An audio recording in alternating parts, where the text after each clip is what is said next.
So we were reading about the Adumah this past week. The Adumah is a chok. It's one of the laws that we don't fully understand or don't understand at all.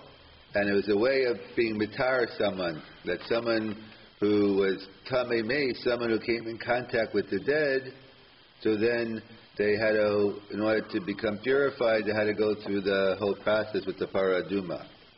So as we all know, we don't have a Adumah today. It's interesting that the Adumah extended even to the time of the Amoraim, even later on. It wasn't just ended as the Churban. There's a Rush, there's a Mishnah Lamelech, but according to everyone, we don't have it today. There is no Adumah, and therefore, once you're tamei meis, your status isn't going to change, and you're going to remain tamei. So it is an issue in general for everyone, but on a practical level, it really only affects Kohanim. It doesn't really affect the Levim Yisraelim today, because we're not really makbid in many laws of Tumah B'Taira they were in the time of the Gemara. But in terms of Kohanim, it's a major issue, because the assumption is everyone is tamei meis. Everyone at some point came in contact, were in the same room as a dead person. Therefore, the assumption is everyone's tamei meis, and since there's no Adumah. So the shaila is today, what about Kohanim? The fact that we don't have a Adumah, does that change anything? Make it better? Make it worse?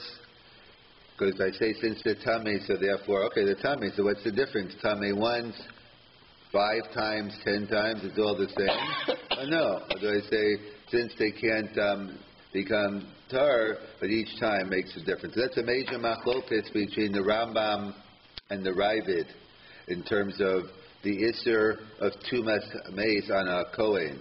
The Rambam writes that each time it's a separate prohibition, even if a Kohen is Tamei, which the assumption is all Kohanim are Tamei Meis. Nevertheless, each time a Kohen comes in contact with the dead, they violate another lav, and presumably Makis as well. But you violate a prohibition every time you come in contact with the dead. Unless the Rambam points out, which we'll come back to, is unless you're in the same state of, if you're in, as Kol Zman, you're still involved with touching that one mace, so you could still touch mace, and it's once you're finished with whatever action you're doing, then you start again. Tuma Mechuburim, we'll see. And the Ravid disagrees and says, what do you mean? They're all tamei today, so what's the difference? So why can't they come in contact with the dead? What's the loss anymore? How many times could you become tamei? And therefore, it's result-oriented, and therefore once you're tamei, that's it. So therefore there's no problem today for Kohanim to come in contact with mace. As you might have figured out, who do we pass them like? We pass them like the Rambam. The Rambam holds that each time is a separate lav. In fact, the question goes, how far does the Tumas Meis extend to? We learned also about Miriam, that Misa Sadiqim atone, but also in terms of, there's a discussion in the Gemara, in Chazal, in the Rishonim, about what about Tumas Meis of an Akum? So we know everyone's in agreement, if it's a dead Jew, so there's Tumah, and therefore a Kohen cannot come into the same room. What about if it's a dead Gentile? It's a corpse of a Gentile. Do the same halachas apply or not? So that's a major machlokas in the Rishonim, whether it applies to Guy or not, in terms of whether we say that everyone agrees you can't touch a body of a Gentile. The question is, what about being in the same ohel, in the same room as a Gentile corpse? In fact, so it's a machlokas, Rishonim machlokas in the Gemara. The Rishonim talk about it, this case they found Eliyahu Hanavi being in the Beis HaKfaras. The Gemara, I think it's Baba Metzia, Kufya Test, around there, or that they found him in, and they say, but we have a principle, we have a tradition, Pinchas du Eliyahu, that we know Pinchas was a Kohen, that makes Eliyahu a Kohen, so what was he doing? What was he doing hanging out in the cemetery? There's a whole discussion. They go through many different possibilities, whether a guy is Matame, Kivri Tzadikim, and the whole discussion, Tosis goes through all the different possibilities, and then, etc. so the bottom line is that they point out that it's a machlokas there. So how do we paskin? Can one go into can a Kohen go into a room where there's a dead corpse? In fact, when I was in Hamilton, when we had the yeshiva here, so we had, there was a Kohen. It was a real big shaila. So there was I think it was the NBA playoffs. They couldn't have TV. They didn't have TV. So as you might know, or they knew for sure, where do you go to watch TV? You go to not anymore, but the Mac waiting room because there's a TV. And they used to go there and watch the games. So this guy was a Kohen, so he wanted to know if he could go into the hospital. I said, well, if it's a Knick game, we could discuss it. But I'm saying it depends. But either way, but that was. But the question is, so how do we paskin? Can he be in the same room as a non-Jewish corpse? So in Shulchan Aruch they paskin, a Kohen cannot enter a cemetery of Gentiles either. So Pashis, it seems to say, okay, so we must paskin that Gentile corpses are also metame meis. However, unfortunately, that's not so simple because many Mefarshim say, no, that's not the reason. Really, we hold a non-Jewish corpse is a metame bohel. But unfortunately, there are many Jews buried in non-Jewish cemeteries, and therefore maybe that's the concern of the Shulchan Aruch. So it's unclear.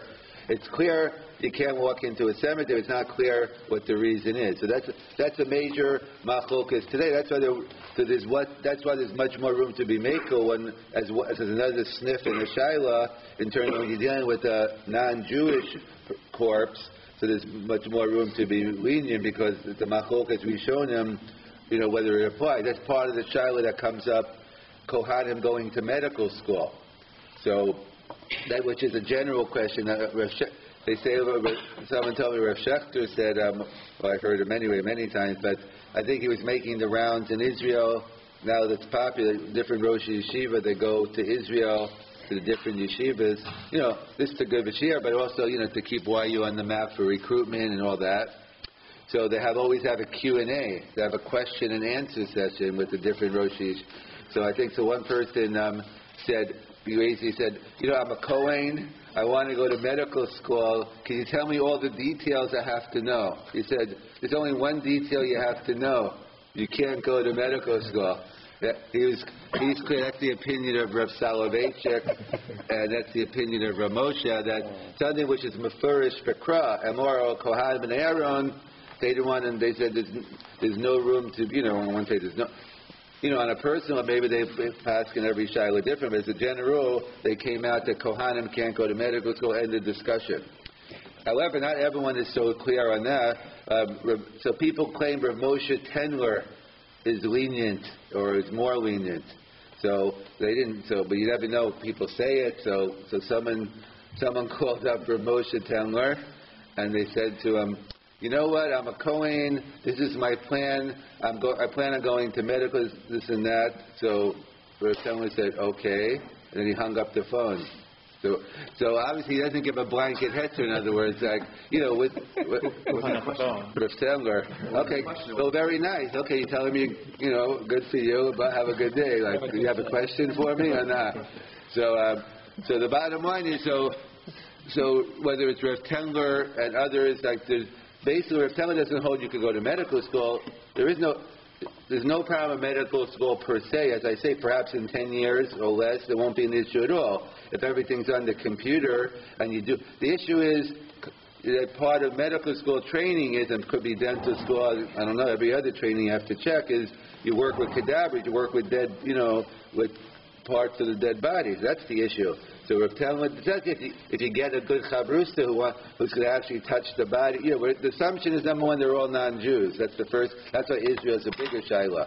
But I'm saying it's a bigger shaila having, some discuss whether you can have them because of a special prohibition. You have to bury a body right away. But that's a separate, whether you can have a medical school in Israel, but obviously many assume it's okay, but it's an additional factor. But the working assumption always is dealing with a non-Jew. If it's a Jew, there's nothing to talk about. So if it's not, that's what I'm saying, yeah. So today, the minhag is clearly people go, but there's those who are against the whole concept because maybe, but usually Israel is at the cutting edge of tech, so maybe they worked it out to have everything. You could be playing a computer game. I think the bottom line, everyone wants some real life training. So, but he said if you could get someone who's going to do all the work for you, or someone asked someone else. I asked, he's a Kohen here. I won't mention any names, and he's a doctor. I didn't want to ask him, but I got to someone else. I was sitting next to him, and someone else asked him, so I got to listen.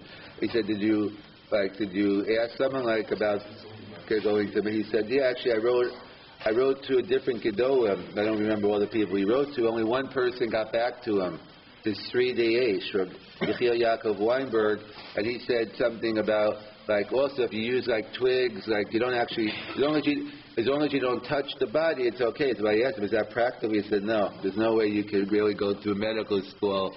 I think Rav Price has some truth about gloves, whether gloves work. So, again, the issue isn't medical school per se. It has nothing to do with it. The issue is coming in contact with too much mace.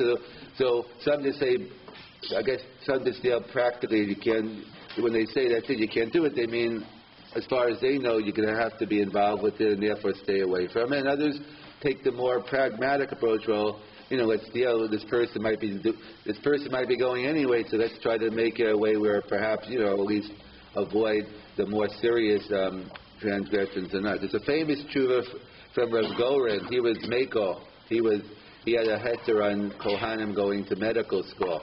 What was his heter? His heter was as follows. We know the status of a mace is an avi avos hatuma. The highest level of tuma, different levels of tuma. The highest level is coming in contact with the dead. So there's halacha of charav arehu kachola. There's a special halacha that the sword, that if a sword, a metal, comes in contact with the dead, it also has the status of a dead body. However, charav kachola, the Rama, we paskin that a Kohen can come in contact with that sword, even though the sword has the same level of tuma, the metal, when it touches the dead body. It's a special halacha. We paskin that's not, Ramah paskins a Kohen, because I guess it was practically else you can't go anywhere. So in order to make it a reality for Kohanim, you couldn't say it was. So Rav Garin says this is, you get a ring, you give it to your non-Kohen friend. When next time he goes to a funeral, goes to the cemetery, he brings the ring in. It comes in contact with the dead, and then the Kohen's allowed to come in contact with the charav. You put the ring on, and now you could just go. So now you're ready tameh, and therefore he says it's like the Rambam. I'm in a continuous state of tuma, so I can continually touching other dead bodies, he wants to say, and therefore that's his heter. Most don't assume like that because they hold. Because number one, because he's assuming that the issur of tumas Kohen is the result-oriented of tumas mace. As Rav Shechter, Rav Achan, and others say, that's not the issue. That's a separate issue. The issue is kira is coming in contact. Even if you could give me a heifer timsa, where you're not going to become tummy. In fact, that's why he says, that's why flying in a plane above a cemetery, it's hard to say you're being makarev l'meis. So Rav Shechter is going to be more lenient in questions like that. But in cases where, technically speaking, you avoid tumah, but you're coming in contact with the dead, that gets, so many disagree with Rav Goren. That was Rav Goren's heter about going to medical school. But to summarize, that's what it comes back to. There's an issur of tumas hameis. We don't have the paraduma today, so major machlokas Rambam and the Ravid, whether that makes it better or worse, or there's no difference. According to the Rambam, the same issur applies. Every time you go, it's a separate lav. The Ravid says, once you tell me, what's the difference? You can do anything you want now. We pass them like the Rambam, not the Ravid. And we said, what about non-Jews? So we said, the Shulchan Aruch, the machlokas Rishonim, we passed in the Shulchan Aruch says you can't go into a non-Jewish cemetery. It's still not clear why, either because Goya Metame or not. And for medical reasons, Ramosha is Mako, in terms of you want to use a cadaver, let's say, for part of the putting, if you had some surgery and they want to know if so Ramosha's, the Machaba seems to pass in a guy is also bahana, but the grub paskins that it's mutter, and for organs, putting back organs back in. So the minhag is Lameka Ramosha says for medical purposes, you could rely on the Vilna Gaon and others. The Kohen can receive. Yeah, I wasn't even talking about a Kohen. That's a separate. Yeah, I'm talking about even because for... If you're taking it to the Kohen, he's going to receive that order of mace. No, right. That gets that gets into another child also of cornea. But then the next go into a medical school. The Rav Moshe, the Rabbi, Moshe Tenlov, Yaakov Weinberg, and Rav Doran will have to continue.